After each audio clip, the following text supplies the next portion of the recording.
Certainly not.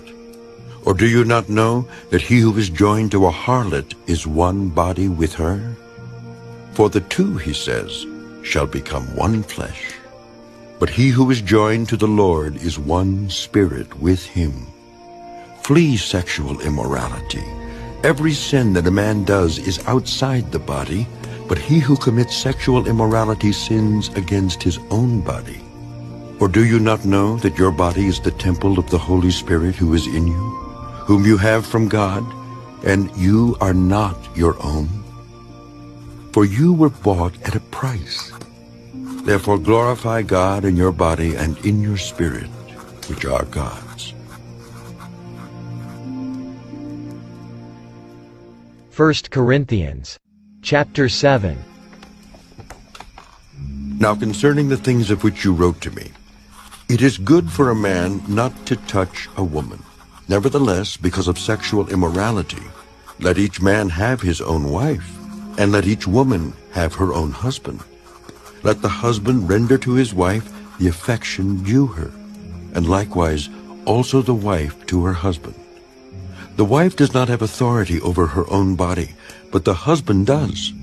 And likewise the husband does not have authority over his own body, but the wife does. Do not deprive one another except with consent for a time, that you may give yourselves to fasting and prayer. And come together again, so that Satan does not tempt you because of your lack of self-control. But I say this as a concession, not as a commandment. For I wish that all men were even as I myself. But each one has his own gift from God, one in this manner and another in that. But I say to the unmarried and to the widows, it is good for them if they remain even as I am. But if they cannot exercise self-control, let them marry. For it is better to marry than to burn with passion. Now to the married I command, yet not I, but the Lord, a wife is not to depart from her husband. But even if she does depart, let her remain unmarried or be reconciled to her husband.